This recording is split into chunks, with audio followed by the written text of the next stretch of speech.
نہ کوئی غم کرو نہ خوف، خوشیاں مناؤ جنت کی جس کا تم سے وعدہ کیا گیا تھا۔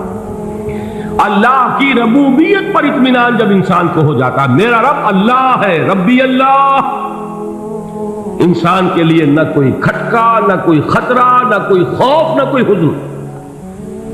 جو کچھ ہو رہا ہے کس کے اذن سے ہو رہا ہے؟ اللہ کے اذن سے۔ اللہ کے اذن کے بغیر پتہ تک نہیں ہلتا۔ یہ کوئی اندھا بہرا مادہ نہیں ہے جس سے مجھے کوئی خوف ہو۔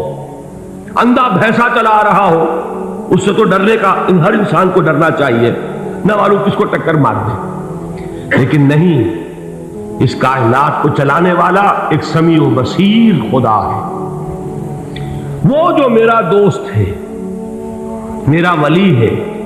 اللہ ولی الذین آمنوا یخرجہم من الظلمات الی النور۔ اللہ اہل ایمان کا ولی ہے، ساتھی ہے، پشت پناہ ہے، مددگار ہے، حمایتی ہے۔ بتائیے جسے یقین ہو جائے کہ اللہ میرا مددگار، اللہ میرا محافظ، اللہ میرا پشت پناہ، اللہ میرا حمایتی، اس کے لیے کوئی خوف ہوگا؟ اس سے کوئی ڈر ہوگا؟ میں مثال دیا کرتا ہوں ایک بہت سادہ، پنجاب کے دیہات کی۔ تو بڑا چودھری ہے اور کوئی غریب کسان ہے۔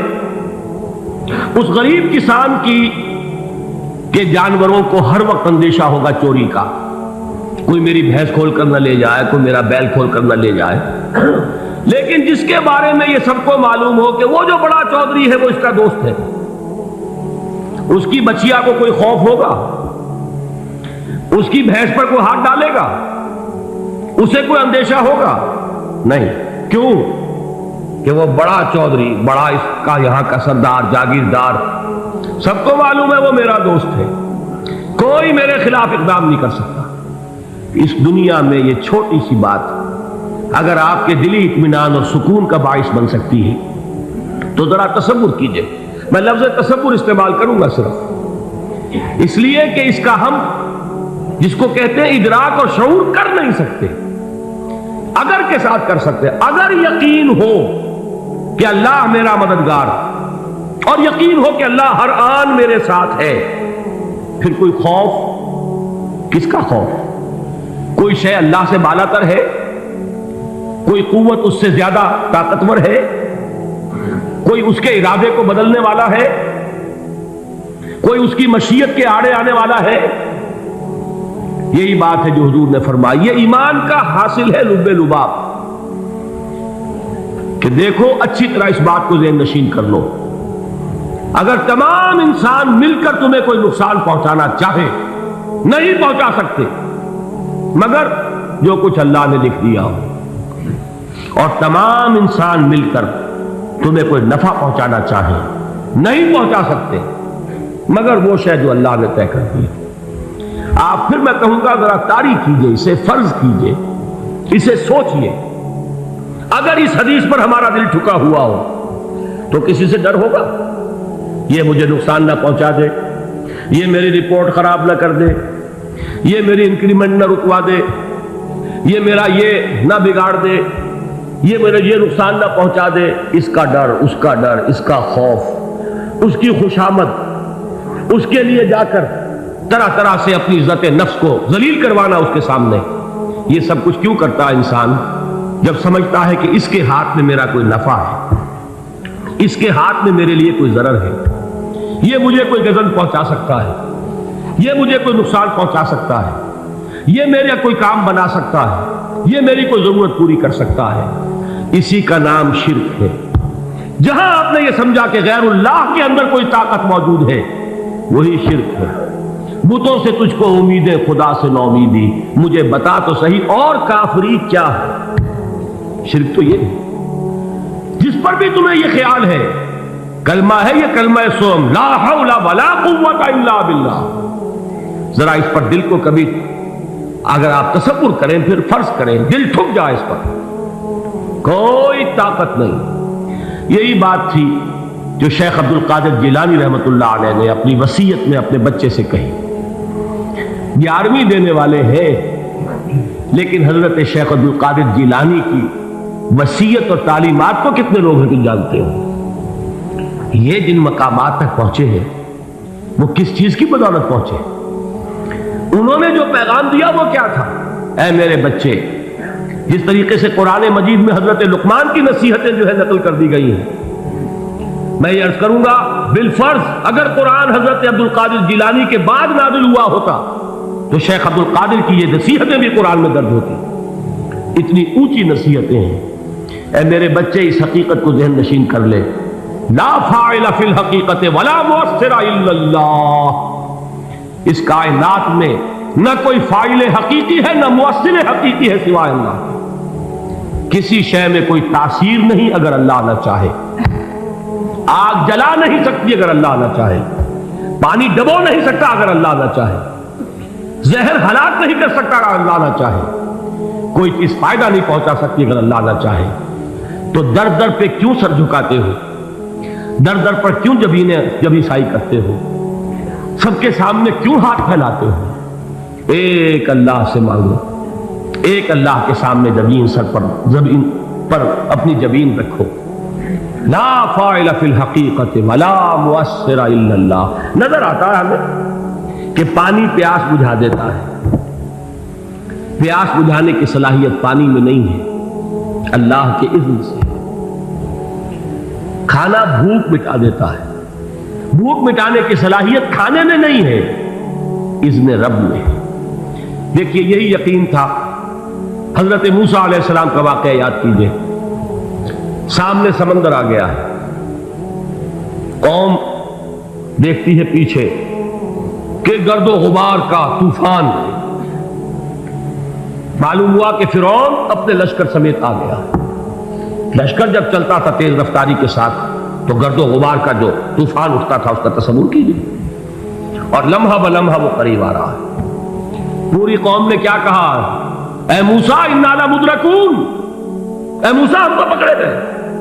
قرآن مجید نے تو یہاں وہ باتیں نہیں لکھی ہیں، لیکن تورات میں یہ درج ہے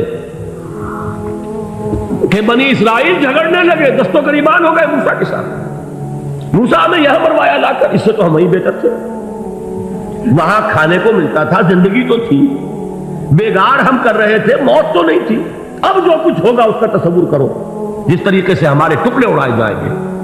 تو لڑ رہے ہیں حضرت موسیٰ علیہ السلام سے۔ یہ تورات کی تفصیل ہے، قرآن میں صرف اتنا آیا ہے، پریشان ہو کر انہوں نے کہا انا لمدرکون، موسیٰ ہم کو پکڑے گئے۔ اس وقت موسیٰ کا جواب کیا ہے؟ کلا ان معی ربی سیہدین، نہیں، میرے ساتھ میرا رب ہے، وہ راستہ دے گا۔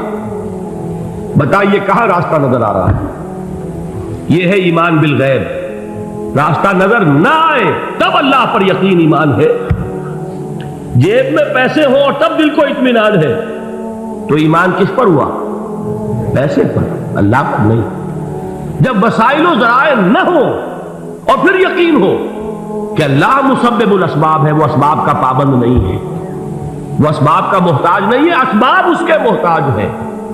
اگر یہ یقین ہے تو اللہ پر ایمان ہے، یہ نہیں ہے تو تمہارا ایمان اسباب پر ہے، وسائل پر ہے، ذرائع پر ہے، مادیات پر ہے، اللہ پر نہیں۔ اس وقت کہاں راستہ تھا؟ کوئی راستہ تھا؟ سمندر ہے اور ادھر سے لشکر آ گیا ہے۔ کلا ان معی ربی سیہدین۔ اب دیکھیے ایمان کہہ دینا آسان ہے، ہوا معکم اینما کنتم، جہاں کہیں بھی تم ہوتے ہو اللہ تمہارے ساتھ ہوتا ہے، لیکن اس کا یقین قائم ہو جائے تو زمین و آسمان کا فرق واقع ہو جائے۔ یہی بات ہوئی حضور کے ساتھ۔ غار ہے، چھپے ہوئے ہیں محمد رسول اللہ اور آپ کے وہ یار غار ابو بکر صدیق رضی اللہ تعالی عنہ۔ اقبال نے حضرت ابو بکر کی شان میں چند اشعار کہیں صرف، لیکن واقعہ یہ ہے کہ بھاری بھاری نظموں پر اور قصیدوں پر بھاری ہے، طویل ترین نظمیں اور قصیدے ہوں ان پر بھاری ہے۔ ہمتیں ابو بکر کی ہمت جو ہے، کشت ملت را جو اب، جیسے بارش سے کھیتی اپجتی ہے، ابو بکر کی ہمت اور عزیمت اس امت کو اسی طرح سینچنے والی ہے۔ ثانیے اسلام و غار و بدر و قبر،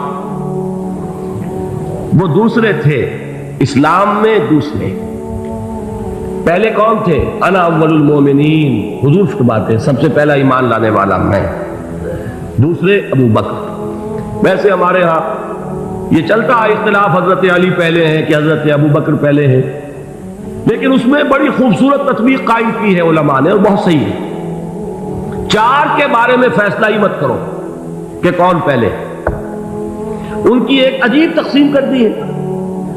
آزاد مردوں میں، بالغ مردوں میں سب سے پہلے ابو بکر، بچوں میں سب سے پہلے علی، خواتین میں سب سے پہلے خدیجہ، اور غلاموں میں سب سے پہلے زید بن حارثہ۔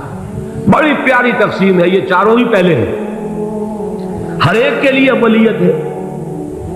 اور واقعہ یہ ہے کہ اگر زمانی اعتبار سے تعین ہوگا تو پہلے خدیجۃ الکبریٰ آئیں گی رضی اللہ تعالی عنہ، کسی اور سے بات کرنے کی نوبت بعد میں آ سکتی ہے، پہلے تو اہلیہ محترمہ سے بات ہوئی، آتے ہی پہلی وحی ہوئی ہے، ابھی تبلیغ کا حکم نہیں تھا۔ کس کو بتایا واقعہ؟ ابھی اپنی نبوت کی تبلیغ کا تو حکم ہی نہیں آیا۔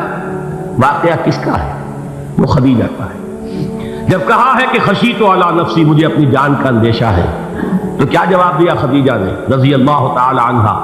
وہ صدیقۃ الکبریٰ ہے۔ صدیقات جو ہے خواتین، ان میں چوٹی پر خدیجۃ الکبریٰ ہے رضی اللہ تعالی عنہا، اور صدیق جو مرد ہیں ان میں صدیق اکبر ہے ابو بکر صدیق رضی اللہ تعالی عنہ، لیکن صدیقات میں چوٹی پر۔ جب حضور نے فرمایا خشیت علی نفسی، کیا فرمایا، کیا عرض کیا، کیسے تسلی دی؟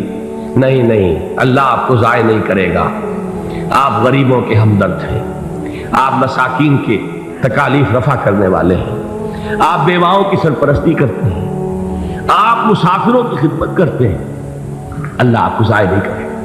یہ یقین ہے اس خاتون کے اندر۔ خیر وہ ایک علیحدہ بات ہو جائے گی۔ میرے دل پر حضرت خدیجہ رضی اللہ تعالیٰ عنہ کی شخصیت کا بڑا گہرا نقش ہے، جو وہ کوئی اور ہی وقت اور موقع ہوا تو بیان ہوگا۔ بہرحال اقبال نے ایک مصرے میں جو چار اولیتیں جمع کر دی ہیں، ہمتیں او کشت امت را چو ابر، ثانی اسلام و غار و بدر و قبر۔ اسلام میں حضور کے بعد پہلے کون؟ ابو بکر۔ غار میں حضور کے ساتھ کون؟ ابو بکر۔ بدر کی رات اللہ کا رسول سر بسجود، وہ جھاڑ، وہ گھاس پھوس کی جو جھوپڑی بنائی گئی تھی، اور وہاں تلوار ننگی لے کر پہرا دینے والا کون؟ ابو بکر۔ اور اس حجرہ عائشہ میں محمد کے بعد سب سے پہلے دفن ہونے والا کون؟ ابو بکر رضی اللہ تعالی عنہ صلی اللہ علیہ وسلم۔ وہ جو معاملہ میں سنا رہا تھا غار ثور کا، حضرت ابو بکر بھی حضور کے خیال سے لرز گئے ہیں۔ آپ کو یاد ہوگا کہ جا کر پہلے تمام جتنے سوراخ تھے انہیں بند کیا ہے، ایک سوراخ رہ گیا تھا جس کو بند کرنے کے لیے کوئی کپڑا نہیں تھا، وہاں اپنی ایڑی رکھی ہے، تب کہا ہے حضور سے تشریف لائیے، اور اپنے زانو پر حضور کو لٹایا ہے، اور وہاں کسی موذی جانور نے کاٹا ہے، حضور کی آنکھ لگ گئی تھی، اس وقت اس بل کے اندر جو بھی بچھو ہے کیا ہے واللہ عالم، اس نے کاٹا ہے، اس کی تکلیف کی وجہ سے ابو بکر کی آنکھوں سے آنسو ٹپک گئے، حضور کے چہرے مبارک پر پڑے ہیں، تو حضور جاگے ہیں، معاملہ کیا ہے؟ ایڑی نہیں ہٹائی وہاں سے، مبادا وہ جانور وہاں سے نکل کر محمد الرسول اللہ کو کوئی گزن پہنچا دے، ابو بکر کی ایڑی ہے، جس طرح چاہے کھا لے، ختم کر دے، جان نکل جائے تب کوئی آنچ آئے، محمد پر تو آئے، لیکن جیتے جی نہیں۔ وہ ہے ابو بکر۔